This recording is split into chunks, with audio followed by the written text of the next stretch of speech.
Covering the islands of the Bahamas, ZNS Network presents The Bahamas Tonight. Good evening and welcome to the Bahamas Tonight Weekend edition. I'm LaDawn Davis. As always, it's great to have you with us. Topping the news this evening, it was another big day in the country for the Golden Knights, who struck gold after winning the men's 4x400-meter relay at the Olympic Games in London. Today, Bahamians lined the streets of the capital to get a glimpse of gold medalists Chris Brown, Demetrius Pinder, Michael Matthew, and Raymond Miller. The island-wide motorcade departed the Thomas A. Robinson Stadium this afternoon, ending at Arawak Key, where a mini concert attracting dozens of local entertainers should be taking place at this hour. The Golden Knights are expected to travel to Grand Bahama and the Family Islands to celebrate their victory at the London Olympics on Monday. A scary moment for passengers on board a Flamingo air flight from Nassau to Staniel Key, Exuma this afternoon after the pilot reportedly experienced some challenges landing. We understand the pilot of the Cessna 402 aircraft was attempting to land around 3 p.m. when he encountered the challenges and ended up in bushes at the end of the island's short runway. All 9 persons on board are reportedly without injury. ZNS News was unable to get an official comment from Flamingo Airlines. A date is set for the official funeral for former parliamentarian and cabinet minister, the late Charles William Maynard. Free National Movement leader Dr. Hubert Minnis confirming to ZNS News that the former Minister of Youth, Sports and Culture and F&M chairman will be laid to rest next Friday, August 24th. The official funeral will be held at Christ Church Cathedral at 11 a.m. Leaders of both major political parties spoke fondly of Maynard's contributions to national development. Altaviz Munnings tells us more. Bahamians everywhere hope to view some aspect of the late Charles Maynard's official funeral next Friday. The Free National Movement appeals to all of the organizations Maynard was involved in to hang a wreath at their offices this week in his memory. While specific details of his official funeral services are still in the planning stages, Free National Movement leader Dr. Hubert Minnis is adamant that Maynard's commitment to national development deserves an official funeral. You looked at his views, his ideas, and his vision. I think an individual who has done so much in terms of bringing Bahamians together, bringing views, having a vision of one Bahamas, having a vision of a first world Bahamas where opportunities are there for all. I think that type individual was definitely ahead of their time. It's unfortunate that the knowledge that he would have to take us even further, he would go with it.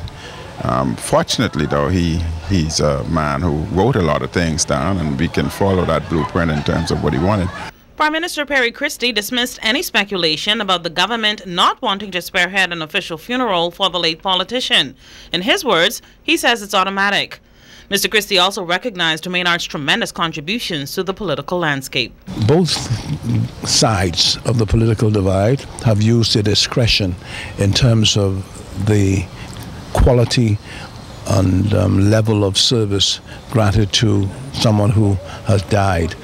Charles Maynard is automatically entitled to that, and there would be that follows like the day follows the night, where the cabinet secretary would advise the family that what they're entitled to, what we will pay for, and no problem at all. And to the best of my knowledge, I mean, they know that and they're looking at that. It is a regrettable experience for the country that a young man who had such great political promise would have died in such an unexpected and sudden way. And whatever our politics, and however much we differ with our politics, the fact of the matter is he was a young man who was on one arm of our democracy, in a leadership position in one arm of our democracy, and the country has to lament his passing, and it's beyond politics. The Free National Movement specifically wants the youth of the country to use Maynard's legacy as a platform for national development. He was a minister that thought out of the box, and therefore things that the most knowledgeable and the most experienced individual may not have thought of, he would have thought of. And it's that small little puzzle that he would have brought that can solve the problems. The Free National Movement will hold a memorial service for their late chairman on Wednesday, August 22nd at 1 p.m. at their Mackey Street headquarters. Once again, the official funeral for the late Charles Maynard will be held Friday, August 24th at Christ Church Cathedral starting at 11 a.m. Altaviz Munnings, ZNS News. Preparing for the official funeral of the late Free National Movement chairman Klaus, the party's 20th anniversary of its first term in office this weekend. The opposition party will officially observe its 1992 general election victory tomorrow. 3 church services will be held simultaneously Sunday morning here in New Providence, Grand Bahama, and Abaco. FNM leader Dr. Hubert Minnis talks about the festivities. He was once with the PLP. He was once with the CDR.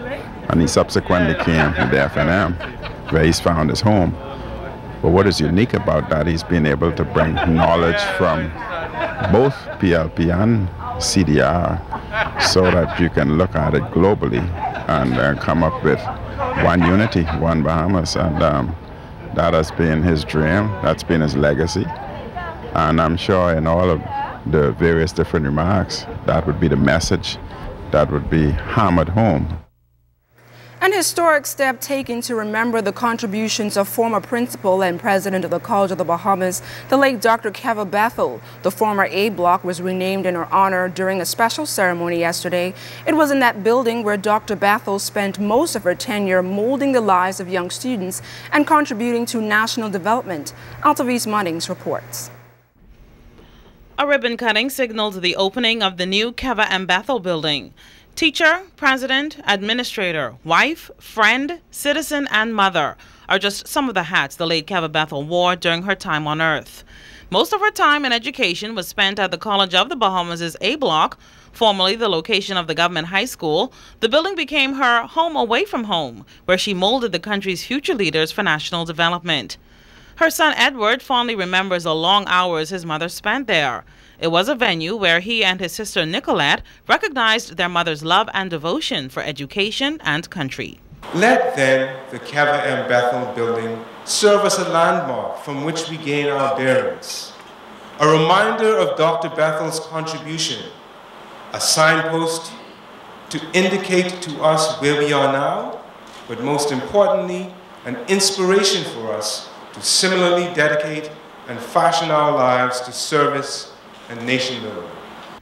Dr. Bethel, one of COB's original faculty members, spearheaded a committee that drafted a report on the future University of the Bahamas. Prime Minister Perry Christie read excerpts from the document that he hopes will become reality when the government plans to launch the university in 2015. Dr. Bethel's meticulousness and excellence brand must be woven into the fabric of the National University, just as they were into the establishment of the College of the Bahamas. This consummate educator was always candid about the realities of the situation and always paused to let the record reflect that whatever she was involved in had no room for mediocrity. The Prime Minister believes Dr. Bethel's legacy should be taught to Bahamian students everywhere. We must acknowledge and be gravely concerned that the current state of affairs in education tell us that almost 50% of our high school leavers will not be qualified for entry into this institution of higher learning. This is something that we must address, and we must address it effectively before 2015. Altaviz Munnings, ZNS News. When we come back, members of the Bahamas Contractors Association preparing to network with regional counterparts in hopes of alleviating the industry. That and more after the break.